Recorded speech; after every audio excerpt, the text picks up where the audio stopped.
Hey everybody, Matt Hill. I'm here in Edmond, Oklahoma at the Hazmat Conference, and I'm honored to introduce my friends to you out there. Introduce yourself. I'm Renee Collier, and I'm with Oklahoma Pipeline Awareness Liaison. Thank you for doing this with me. A lot of people run away the second they see the camera pop out, so she jumped right in because she cares about energy education and advocacy. He did tell me it was just going to be like vocals, though. Yeah, so, audio only. No one's going to watch that. Right. Okay. So how'd you get into oil and gas? How'd you get into OPAL? I actually work for Oklahoma Natural Gas. Okay. I'm a public awareness and damage prevention coordinator. And as a distribution company, we're under some regulations that require us to meet with a lot of regulations. Yeah, a lot of them, but one of them is to meet with emergency responders. Well, there are over 2,000 agencies in Oklahoma, and there's only one of me. So it would be really hard for me to meet with everybody. So we joined efforts with a lot of the other pipeline operators, and OPAL was formed, and so we're a member of OPAL. Nice. And as a member of OPAL, I am currently the treasurer. Well, we have an outstanding infrastructure of oil and gas in our state. We do. And we need pipelines. We need them. Drilling, all the things, all the upstream, midstream, downstream. But what you guys do is vital. As an end user, especially, I want, clean, reliable, affordable, abundant energy at my home and my business. And safe. And safe, yeah. Safety first, right? Right. All right, micro. Yeah, right. So what does OPAL, 30,000 foot view, what does OPAL do? Basically, we bring pipeline operators and emergency responders together. That's what we do. Teaching classes and... Yes, to go into a little more detail, we offer 4 different types of interactions. So main being, we will come to them at an LAPC meeting, or we'll come to an already formed safety meeting. So the department, they have the safety meetings once a month or whatever it is. It could be the police department, fire department, 911 dispatch, emergency management directors. And so we do the go to them approach. We're bringing lunch. We have different operators that'll come. So it depends on what kind of operators in the area. Okay. And so as the natural gas distribution company, the largest one in Oklahoma, we typically are always there. And then Summit, they're the other distribution company that a lot of people have heard of. They will come as well. So it really depends on the assets in the area. And then we offer a 4-hour, more intense PERI course. So that stands for Pipeline Emergency Response Initiative. And that's something that PHMSA has really put forth and put some effort into developing. And we're one of the only states that offers further PERI courses. And we work with OSU Fire Services Training to roll out those courses and to teach those training courses for us. Man, that is vital. I've been fortunate to be there. We have the MSEPS group, here in Oklahoma. So that's all of our oil and gas safety guys that are trying to come together each month and meet up at Canadian Valley.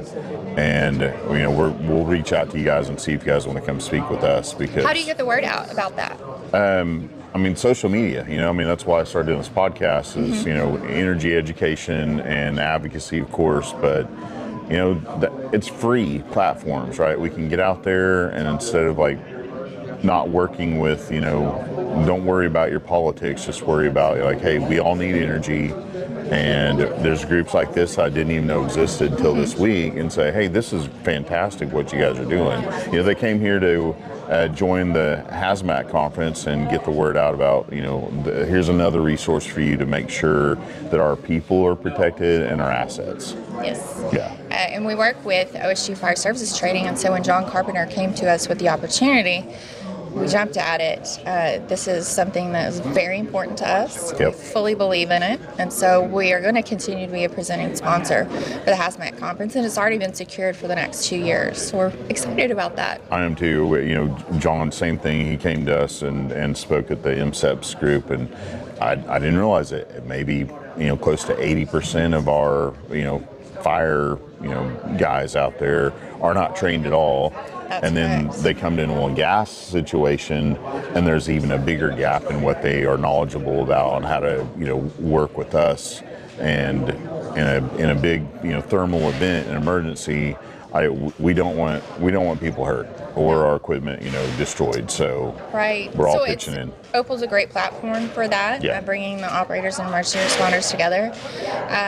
We do a lot of awareness. So my job at ONG is awareness, and we leave the training to the professionals. So that's why we work with OSU Fire Services Training and the Department of Homeland Security. With the... I've lost my train of thought. It's okay. Okay. Hey, there's what I do right here. Here's where I cut again. See, that's why I get the wave. What were we just talking about? We were talking about the lack of training. That's there what we it go. was. Okay. With the lack of training. All right, I'll start there. Okay. Okay, so the training that is absent in so many of these fire departments, the majority of fire departments, I don't know if John told you that or not, are volunteer fire departments in the state of Oklahoma. Their training budgets are almost non-existent. When they want training, they pay for it themselves. They pay for their own bunker gear. Some of that stuff could be upwards of $10,000. And these areas that are responding to pipeline emergencies, we want to be there to help. Yeah, they're saving our stuff. They are, and so we offer grants through OPAL for those agencies.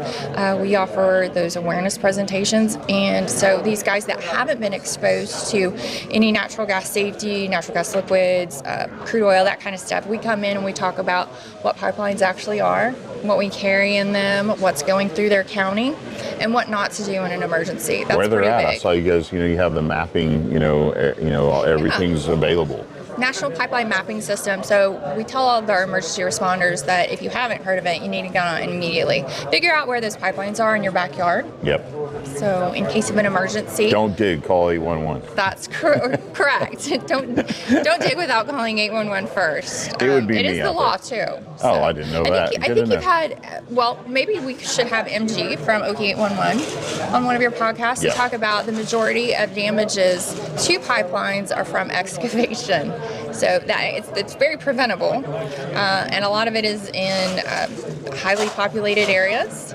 And so we have emergency responders that, they need to know about the laws about digging and excavation safety, that kind of stuff. Maybe they could look out for some of that too. Well, what you guys do, again, I can't stress enough, vital. Thank you for what you do. How do people get a hold of OPAL? OKPipelineAwareness.com is the easiest way. We've got several forms of contact for that. You're on the web, you're on LinkedIn, we you're are on Facebook, yes. all of it. Cool. Or info@OKPipelineAwareness.com. Thank you. I appreciate it. So thanks for having me. All I appreciate it. That's what we do, everybody. Take care. God bless. We'll see you next time. Bye-bye.